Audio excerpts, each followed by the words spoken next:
ദേവരാഗം രചനാ സംഭാഷണം മൈഥിലി മിത്ര ഭാഗം 23. ദേവ. ലക്ഷ്മി അവനെ വിളിച്ചു. ആ. കട്ടിലിൽ ചുരുണ്ടുകൂടി കിടക്കുന്നവളെ ഉറ്റുനോക്കിയിട്ട് മഹാദേവൻ അമ്മയെ കേട്ടു. വൈശുവിനെക്കുറിച്ച് നീ അറിയാത്ത പലതും ഉണ്ട് ദേവ. എല്ലാം ഞാൻ വന്നിട്ട് പറയാം. നീ അവളെ പൊന്നുപോലെ നോക്കണേടാ. അവൾക്ക് വൈകിൽ ഹോസ്പിറ്റലിൽ കൊണ്ടുപോയിക്കോണേ.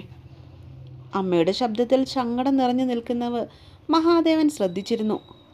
ആ, ഞാൻ നോക്കിക്കോളാം, അവൻ മെല്ലെ പറഞ്ഞു. ഞങ്ങൾ നാളെ വൈകിട്ടത്തേക്ക് എത്തും, അല്ലെങ്കിൽ മറ്റന്നാൾ വെളുപ്പിനെ. ചിറ്റയെ ഡിസ്ചാർജ് ചെയ്ത് വീട്ടിലേക്ക് കൊണ്ടുവന്നിട്ടുണ്ട്. അവിടുത്തെ കാര്യങ്ങളെല്ലാം ചുരുക്കത്തിൽ അവർ പറഞ്ഞു കേൾപ്പിച്ചു. ആ, അതിനും അവൻ മൂളി. ഇത്തിരിയും കൂടി കഴിഞ്ഞ് അവളെ എഴുന്നേപ്പിച്ച് ഭക്ഷണം കൊടുക്കണം കേട്ടോ, മറന്നു പോകരുത്. ലക്ഷ്മി ഓർമ്മിപ്പിക്കുമ്പോൾ നീരസം തോന്നിയെങ്കിലും വൈശാഖിയുടെ ഇത്തിരി മുൻപിലുള്ള അവസ്ഥ ഓർമ്മയിൽ വന്നതും അവനൊന്ന് അടങ്ങി. എങ്കിൽ ഞാൻ വയ്ക്കട്ടെ, നീ പോയി അത്താഴം കഴിക്ക്. അത്രയും പറഞ്ഞിട്ട് ലക്ഷ്മി കോള് കട്ട് ചെയ്തു. കോള് ഡിസ്കണക്റ്റ് ആയെന്ന് മനസ്സിലായതും മഹാദേവനും ഫോണെടുത്ത് ബെഡിലേക്ക് ഇട്ടിരുന്നു. നോക്കുമ്പോൾ വൈശാഖി ഇപ്പോഴും ഉറക്കമാണ്. വിളിച്ചെഴുന്നേൽപ്പിച്ച് ഭക്ഷണം കൊടുത്തില്ലെങ്കിൽ തനിക്കൊന്ന് പോയി കിടക്കാമായിരുന്നു. ഇതിപ്പോൾ ഒന്നിനും വയ്യാത്ത അവസ്ഥയായിപ്പോയി.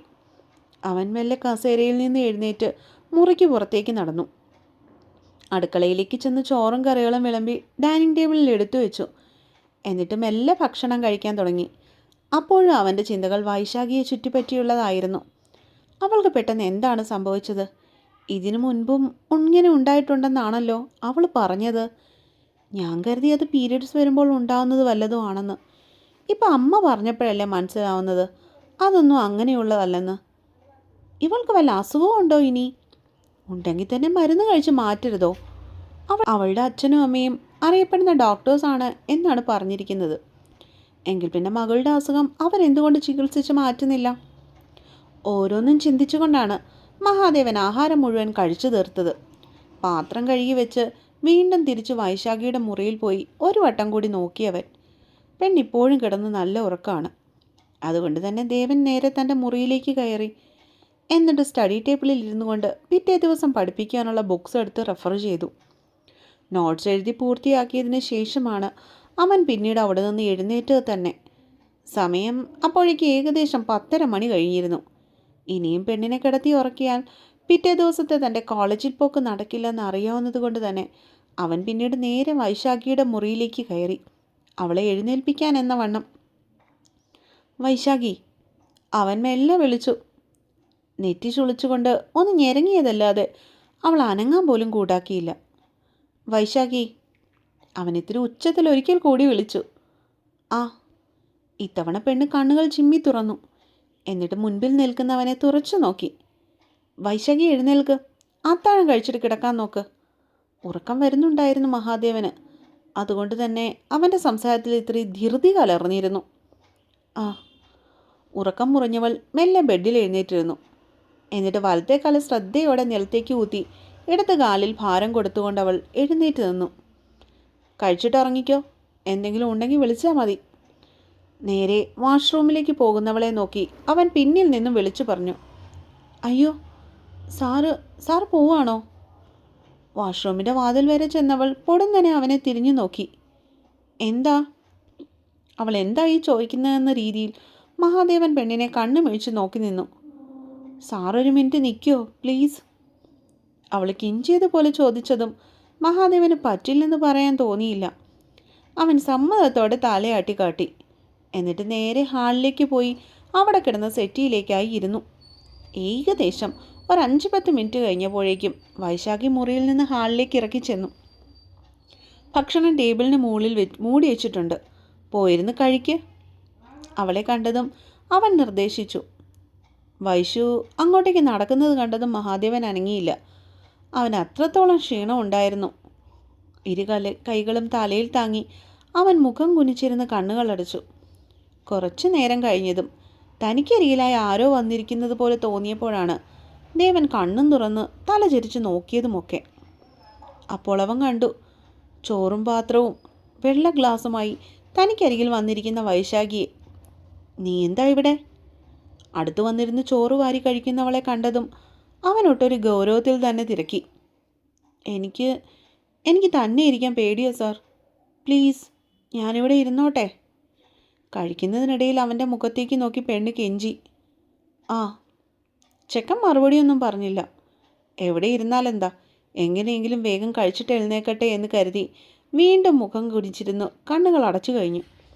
നിമിഷങ്ങൾ കടന്നുപോയി. സർ.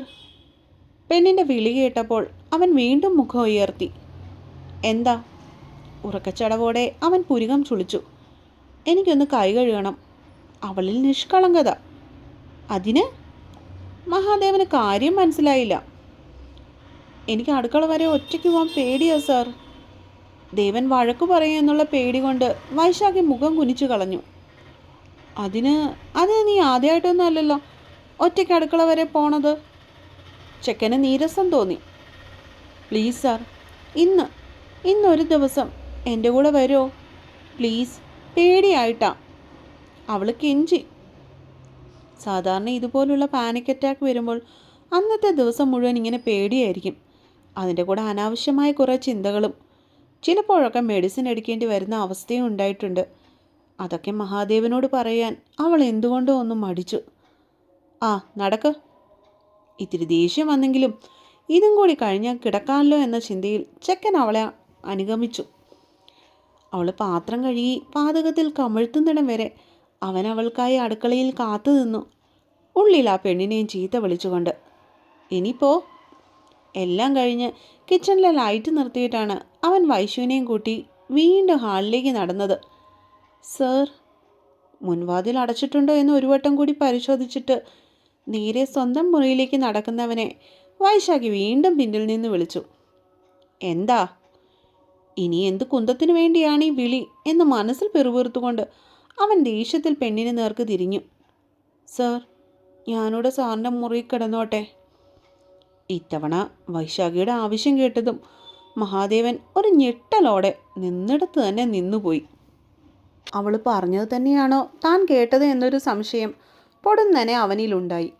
സർ, സാറിൻ്റെ മുറി ഞാനും കൂടെ കിടന്നോട്ടെ? അവൻ്റെ ആ നിൽപ്പും ഭാവവും ഒക്കെ കണ്ടതും അവളും പേടിച്ചു പോയിരുന്നു. വൈശാഖി! അവൻ്റെ അലർച്ച മംഗളത്തെ വീട്ടിൽ മുഴങ്ങിക്കേട്ടു. സർ, ഞാൻ... പേടിച്ചു വിറച്ചുകൊണ്ട് ആ പെണ്ണ് രണ്ടടി പിന്നിലേക്ക് നീങ്ങി. കാരണം താൻ ചോദിച്ചത് സാറ് തെറ്റിദ്ധരിച്ചോ എന്നൊരു ഭയവും അവളിൽ അപ്പോൾ ഉടലെടുത്തിരുന്നു. നീ എന്താ ചോദിച്ചതെന്ന് നിനക്ക് വല്ല ബോധമുണ്ടോ? മഹാദേവൻ ദേഷ്യത്തോടെ അവൾക്ക് നേരെ വിരൽ ചൂണ്ടി. സർ, ഞാൻ അങ്ങനൊന്നും... ഇപ്പം കരയെന്നായി വൈശുവിൻ്റെ മുഖം. എങ്ങനൊന്നും അല്ലെന്ന് പറയടി, എങ്ങനെയൊന്നും അല്ലെന്ന്. നീ ഇപ്പോൾ പറഞ്ഞതിൻ്റെ അർത്ഥം എന്താണെന്ന് നിനക്കറിയോ? ചെക്കൻ അവളെ ദഹിപ്പിക്കുന്ന ഒരു നോട്ടം നോക്കി. സർ. അവൻ്റെ ആ നോട്ടത്തിലും സംസാരത്തിലും അവൾ ഭയന്നു പോയിരുന്നു. അതിലുപരി അവളെ പേടിപ്പിച്ചത് സാറ് തന്നെ തെറ്റിദ്ധരിച്ചിരിക്കുന്നു എന്ന കാര്യമായിരുന്നു. മിണ്ടരുത് നീ. കുറച്ചേറെ സ്വാതന്ത്ര്യം തന്നതിൻ്റെ കുഴപ്പമാണ് നിനക്ക്. നീ ഇപ്പം എന്നോട് പറഞ്ഞതിന് ചെകിടടിച്ചൊന്ന് പൊട്ടിക്കുക വേണ്ടത്. പെണ്ണുങ്ങളെ തല്ലി ശീലമില്ല, അതാ ഞാൻ ചെയ്യാത്തത്. മഹാദേവൻ നിന്ന് കത്തുകയായിരുന്നു. സർ. അവൾ പൊടുന്നനെ പൊട്ടിക്കരഞ്ഞു. എന്നിട്ട് ഓടിപ്പോയി മഹാദേവൻ്റെ കാലിനരികിലേക്ക് ചെന്നിരുന്നു. അവൾക്ക് ആ നേരം അതല്ലാതെ മറ്റൊന്നും ചെയ്യുവാൻ അറിയില്ലായിരുന്നു. വൈശാഖി! അവളുടെ പെട്ടെന്നുള്ള ആ പ്രവൃത്തിയിൽ ദേവൻ വെപ്രാളപ്പെട്ടു പോയി. എന്നിട്ട് അവളിൽ നിന്ന് ഒരടി പിന്നിലേക്ക് മാറി നിന്നു. ഞാൻ അങ്ങനൊന്നും അല്ല ഉദ്ദേശിച്ചത് സർ.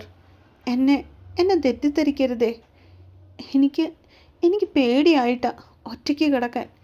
പേടിയായിട്ടാ. അതാ ഞാൻ അങ്ങനെ ചോദിച്ചേ. ഞാൻ ഇങ്ങനെ ആങ്സൈറ്റി അറ്റാക്ക് വരുമ്പോൾ മെഡിസിൻ... വാക്കുകൾ കൂട്ടിച്ചേർത്ത് എന്തൊക്കെയാ പറഞ്ഞുകൊണ്ട് അവൻ്റെ കാലിൽ പിടിച്ചുകൊണ്ട് ഉച്ചത്തിൽ കരഞ്ഞവൾ. അവൾ പറയുന്ന കാര്യങ്ങൾ പലതും മഹാദേവന് മനസ്സിലായില്ലായിരുന്നെങ്കിലും പെണ്ണിൻ്റെ കരച്ചിൽ അവനെ വല്ലാതെ തളർത്തുന്നുണ്ടായിരുന്നു. അവളിൽ നിന്നും പുറത്തേക്ക് വന്ന പേടി എന്ന വാക്ക് മാത്രം ദേവൻ്റെ മനസ്സിൽ ആഴത്തിൽ ചെന്നു പതിച്ചു. ഇന്ന് വൈകിട്ട് അവൾക്കുണ്ടായ അസ്വസ്ഥത കൂടി ഓർമ്മയിൽ വന്നതും വൈശുവിനെ മനസ്സിലാക്കുന്നതിൽ തനിക്ക് എവിടെയോ പിഴവ് പറ്റിയെന്നുള്ള കാര്യം മഹാദേവൻ ഉറപ്പിച്ചു. വൈശാഖി, എഴുന്നേൽക്ക്. കാലിൽ ചുറ്റിപ്പിടിക്കുന്നത് കാരണം അവന് നിന്നിടത്ത് നിന്ന് ഒന്ന് അനങ്ങാൻ പോലും സാധിക്കുന്നുണ്ടായിരുന്നില്ല. സാർ, എന്നെ തെറ്റിദ്ധരിക്കരുത്. എഴുന്നേൽക്കാതെ കൂട്ടാക്കാതെ പെണ്ണ് അപ്പോഴും കരഞ്ഞുകൊണ്ടിരുന്നു. ഇല്ല, നീ എഴുന്നേക്ക്. പഴയതുപോലെ അവൾക്ക് ഇനിയും വയ്യാതാകുമോ എന്നൊരു പേടി പൊടുന്നനെ അവനിലുണ്ടായി. കാരണം അമ്മ പ്രത്യേകം പറഞ്ഞതാണ് അവളെ നോക്കിക്കോണോന്ന്. ഇനിയും വയ്യാതെയായാൽ ഹോസ്പിറ്റൽ കൊണ്ടുപോകണേ എന്ന്. അതിൻ്റെ കൂട്ടത്തിൽ വൈശാഖിക്ക് എന്തെയോ പ്രശ്നങ്ങളുണ്ടെന്നും എല്ലാം കൂടി ഓർമ്മയിൽ വന്നതും ദേവൻ ഒരു പൊടിക്കടങ്ങി. ആ, മഹാദേവൻ ഉറപ്പു നൽകിയതും അവൾ കരഞ്ഞുകൊണ്ട് തന്നെ കാൽക്കീഴിൽ നിന്ന് എഴുന്നേറ്റ് നിന്നു. കരയണ്ട, ഗൗരവത്തിലെങ്കിലും ദേഷ്യം കാട്ടാതെ അവൻ പറഞ്ഞു. സാർ തന്നെ മനസ്സിലാക്കിയെന്നൊരു ഉറപ്പ് വരുന്നത് കൊണ്ടാവാം വൈശാഖി മെല്ലെ കരച്ചിലടക്കി പിടിക്കാനായി സ്വയം ശ്രമിച്ചത്. നീ പോയി എൻ്റെ കട്ടിലിൽ കിടന്നോ. എങ്ങലിടിച്ചുകൊണ്ട് നിൽക്കുന്നവളോട് അവൻ പൊടുന്നതിനെ നിർദ്ദേശിച്ചു. വൈശാഖി അവൻ്റെ ആ പറച്ചിലിൽ കണ്ണു മിഴിച്ചു നിന്നു. ഡി, നിന്നോടാ പറഞ്ഞേ എൻ്റെ കട്ടിലിൽ പോയി കിടക്കാൻ. ഇത്തവണ ദേവൻ്റെ ഒച്ച ഉയർന്നു. ആ. സാർ എവിടെ കിടക്കുമെന്ന് അവൾ ചോദിച്ചില്ല. സാറിൻ്റെ ബെഡിൽ എന്തിനാ എന്നെ കിടത്തുന്നതെന്ന് അവൾ തിരക്കിയില്ല. അവൻ പറഞ്ഞത് അക്ഷരം പ്രതി അനുസരിച്ചുകൊണ്ട് ദേവൻ്റെ കട്ടിലിന് മുകളിലേക്ക് ബന്ധപ്പെട്ട് കയറി കിടക്കുമ്പോൾ അവനെന്ന അധ്യാപകനോടുള്ള കറതീർന്ന വിശ്വാസം പെണ്ണിൽ ആവോളം ഉണ്ടായിരുന്നു എന്ന് വേണം പറയുവാൻ. ബെഡിൽ അവൾ മലർന്നു കിടന്നു. എന്നിട്ട് ഹാളിൽ നിൽക്കുന്ന മഹാദേവനെ തല ഉയർത്തി പിടിച്ചുകൊണ്ട് നോക്കൂ. ആൾ കുറച്ചു നേരം അവിടെ തന്നെ നിൽക്കുന്നത് പെണ്ണ് ശ്രദ്ധിച്ചു. എന്നിട്ട് ഹാളിൽ കിടന്ന സോഫ സെറ്റി വലിച്ച് മുറിയുടെ ഒരു വശത്തേക്ക് കൊണ്ടുവന്നിടുന്നത് കണ്ടു. അവൻ റൂമിലേക്ക് കയറി വന്നപ്പോൾ തന്നെ പെണ്ണ് കണ്ണുകൾ ഇറുക്കി അടച്ചു കളഞ്ഞിരുന്നു. മുറിയിൽ എന്തൊക്കെയോ തട്ടലുകളും മുട്ടലുകളും ഒക്കെ കേൾക്കുന്നുണ്ട്. പക്ഷെ വൈശാഖിക്ക് തന്നെ കണ്ണുകൾ തുറന്ന് അവനെ നോക്കാൻ പേടിയായിരുന്നു. അതുകൊണ്ട് തന്നെ അവൾ അനങ്ങാതെ തന്നെ കിടന്നു. കുറച്ചു നേരം കഴിഞ്ഞതും മുറിയിലെ ഒച്ചപ്പാടുകളും ബഹളങ്ങളും ഒക്കെ നിൽക്കുന്നത് അവൾ അറിഞ്ഞു. മെല്ലെ കണ്ണു തുറന്ന് നോക്കുമ്പോൾ വൈശു കണ്ടു സോഫയുടെ മുകളിൽ ഒരു ബെഡ്ഷീറ്റ് വിരിച്ചിട്ട് അതിന് മുകളിലായി ഒരു വശം ചെരിഞ്ഞു കിടക്കുന്ന സാറിനെ. കണ്ണടച്ചാണ് സാറിൻ്റെ കിടപ്പ്. മെല്ലെയുള്ള ശ്വാസഗതി അവൻ ഉറങ്ങിയെന്ന് പെണ്ണ് മനസ്സിലാക്കി കൊടുത്തു. തൊട്ടടുത്തല്ലെങ്കിലും ഒരു കട്ടിൽ കൂടി ഇടാനുള്ള ഗ്യാപ്പ് സോഫയ്ക്കും താൻ കിടക്കുന്ന ബെഡിനും ഇടയിലുണ്ടെന്ന് വൈശാഖി ശ്രദ്ധിച്ചു. എങ്കിലും അവൾക്കതൊരു ധൈര്യമായിരുന്നു. അവനുണ്ടെന്നുള്ളൊരു ധൈര്യം. ആവശ്യമില്ലാത്ത ആലോചനകൾ ഇനിയും തന്നിലേക്ക് ഓടി വരില്ലെന്നുള്ളൊരു ധൈര്യം. അവനെയും നോക്കിക്കൊണ്ട് അങ്ങനെ തന്നെ അവൾ കിടന്നു. പിന്നീടെപ്പോഴോ കണ്ണുകളടച്ച് ഉറക്കത്തിലേക്ക് ആഴ്ന്നുപോയി. രാവിലെ ആദ്യം ഉണർന്നെഴുന്നേറ്റത് ദേവനായിരുന്നു. ഉറക്കപ്പിച്ചിൽ തന്നെ അവൻ സോഫയിൽ എഴുന്നേറ്റിരുന്നു. വീണ്ടും 2-3 ദിവസങ്ങൾ കൂടി വേണ്ടി വന്നു അവൻ സ്വബോധത്തിലേക്ക് വരുവാനായി. കട്ടിലിൽ കിടക്കുന്ന വൈശാഖിയുടെ നേർക്ക് അപ്പോഴാണ് ചെക്കൻ്റെ നോട്ടം ചെന്നത് തന്നെ. ഇരു കൈപ്പത്തികളും ഇടത്തെ കമലിന് കീഴെ തിരികെ വെച്ചു കഴിഞ്ഞാണ് പെണ്ണുറങ്ങുന്നത്, ഒരു പാവയെപ്പോലെ. അവൻ എന്തുകൊണ്ടോ ആ കാഴ്ച രസമുള്ളതായിട്ട് തോന്നി. എങ്കിലും ഏറെ നേരം അവനായി ഇരിപ്പ് അങ്ങനെ ഇരുന്നില്ല. കോളേജിൽ പോകേണ്ട ഓർമ്മ വന്നതും സോഫയിൽ നിന്നും ധൃതിയിൽ എഴുന്നേറ്റ് നടന്നു. മഹാദേവൻ എഴുന്നേറ്റ് അടുക്കളക്കാര്യങ്ങളെല്ലാം ചെയ്ത് കുളിച്ചിട്ട് ഇറങ്ങി കഴിഞ്ഞതിന് ശേഷമാണ് വൈശാഖി ഉറക്കത്തിൽ നിന്ന് എഴുന്നേൽക്കുന്നത് തന്നെ. നീന്ന് വരുന്നുണ്ടോ? കുളി കഴിഞ്ഞിട്ട് ഹാളിലേക്ക് ഒരുങ്ങി വരുന്നവളെ നോക്കി ദേവൻ നെറ്റി ചുളിച്ചു. ഒട്ടൊരു പരുങ്ങലോടെ അവൾ ഉത്തരം നൽകി. സമയാവുന്നു, വേഗം കഴിച്ചിട്ട് വരാൻ നോക്ക്. അവളിരിക്കുന്ന ടേബിളിന് മുകളിൽ പ്രാതൽ കൊണ്ടുവന്ന് വെച്ചിട്ട് ചെക്കൻ ആവശ്യപ്പെട്ടു. പാത്രത്തിലിരിക്കുന്ന ഉപ്പുമാവിൽ പഴം ഇട്ടിളക്കി കഴിച്ചുകൊണ്ടിരിക്കുന്നതിനിടയിൽ തന്നെ വൈശാഖി മൂളി കേട്ടു.